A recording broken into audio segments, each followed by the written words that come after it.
discuss about the novel The Call of the Wild is a short adventure novel by Jack London published in 1903 and set in Yukon, Canada during the 1890s Klondike Gold Rush, when strong sled dogs were in high demand. The central character of the novel is a dog named Buck. Okay, the story opens at a ranch in Santa Clara Valley, California, when Buck is stolen from his home and sold into service as a sled dog in Alaska.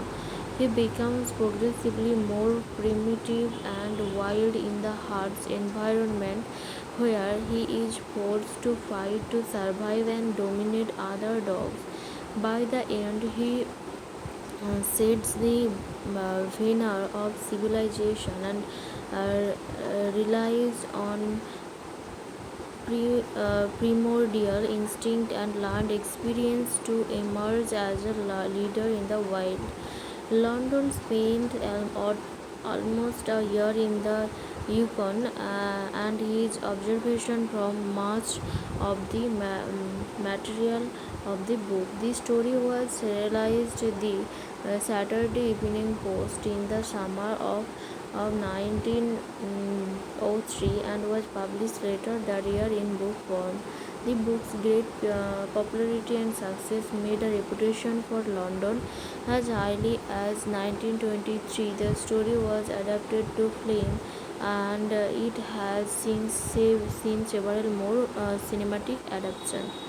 Now, the summary of the book is the story opens in 1893 with Buck, a powerful 140-pound Saint Bernard Scotch Shepherd mix, happily living in California's Santa Clara Valley as the pampered pet of Judge Miller and his family.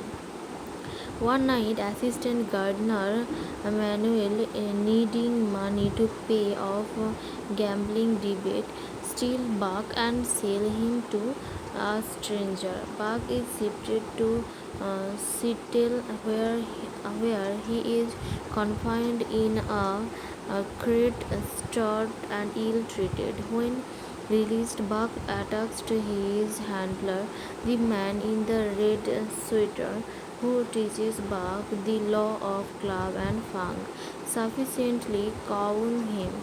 The man shows some kindness after Buck demonstrates obedience. Shortly after, Buck is sold to two French Canadian dispatchers from the Canadian government, Francois and Perold, who take him in Alaska. Buck is trained as a sled dog for the Klondike region of Canada. In addition to Buck, Francois and Perold and 10 dogs to their team. Buck's teammates teach him how to survive cold winter nights and about pack society. Over the next several weeks on the trail, a bitter rivalry develops between Buck and the lead dog. Speeds are vicious and quarrelsome white husky. Buck eventually kills Pitts in a fight and becomes the new lead dog.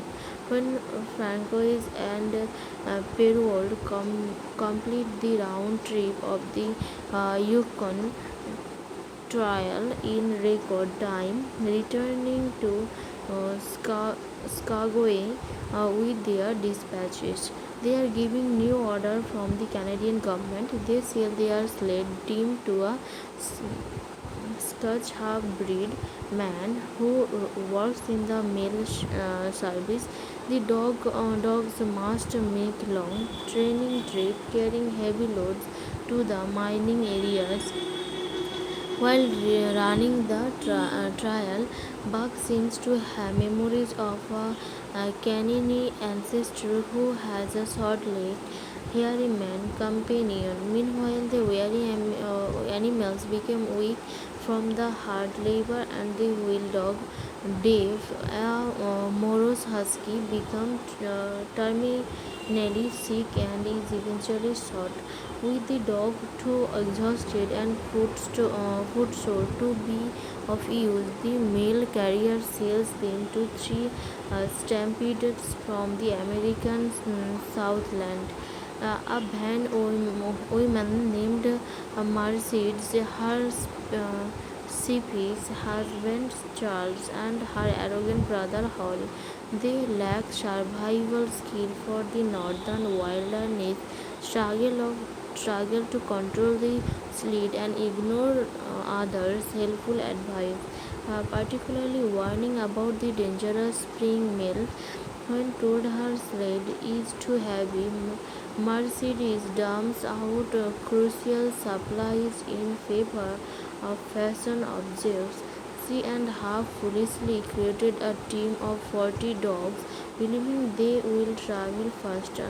The dogs are overfed and overworked, then starve when food runs low. Most of dogs die on the trial, leaving only Buck and four other dogs. Then they pull into the White River. The group meets John Thornton, an experienced outdoorsman who noticed the dog's poor weakened condition. The trio ignores Thornton's warnings about crossing the ice and press onward, exhausted, starving, and sensing the danger ahead. Buck refused to continue. After Hall whipped Buck mercilessly, a disgusted and angry Thornton hit him and cuts Buck free. The group races onward with the four remaining dogs, but their weight causes the ice to break and the dogs and humans to fall into the river and drown. As Thornton nurses Buck back to health, Buck grows to love him. Buck kills a malicious man named Burton by tearing out his throat because Burton hit Thornton while the latter was defending an innocent tenderfoot. This gives Buck a reputation all over the north. Buck also saves Thornton where he falls into a river after Thornton takes him on trip to Pan for gold. A, a Bonanza king named Mr. Matthewson Wagers Thornton on Buck's strength and devotion. Buck pulled a sled with a half-ton load of flour, breaking it free from the frozen ground, dragging in 100 yards, and winning Thornton 600 in gold dust. A king of the Kukum benches offers a large sum uh, to buy Buck, but Thornton declines and tells him to go to hell. Using his winning, Thornton pays his debts, but elects to continue searching for gold with partner Petey and Hans, sledding Bugs and six other dogs to search for a fabled lost cabin. Once they locate a suitable gold find, the dogs find they have nothing to do. Buck has more ancestor memories of being with the primitive hairy man, while Thornton and his two friends pan gold. Buck hears the call of the wild, explores the wilderness, and socializes with a northwestern wolf from a local pack. However, Buck does not join the wolves and return to Thornton. Buck repeatedly goes back and forth between Thornton and the wild, unsure of where he belongs. Returning to the campsite one day, he finds Hanks, Petey, and Thornton, along with their dogs, have been murdered by Native American and Earths. Okay. Enraged, Buck kills several natives to avenge Thornton, then realizes he no longer has any human ties left. He goes looking for his wild brothers and encounters a hostile wolf pack. He fights them and wins, then discovers that the lone wolf he had socialized with is a pack member. Buck follows the pack into the forest and answers the call of the wild. The legend of Buck spreads among other Native Americans as the ghost dog of the Northland.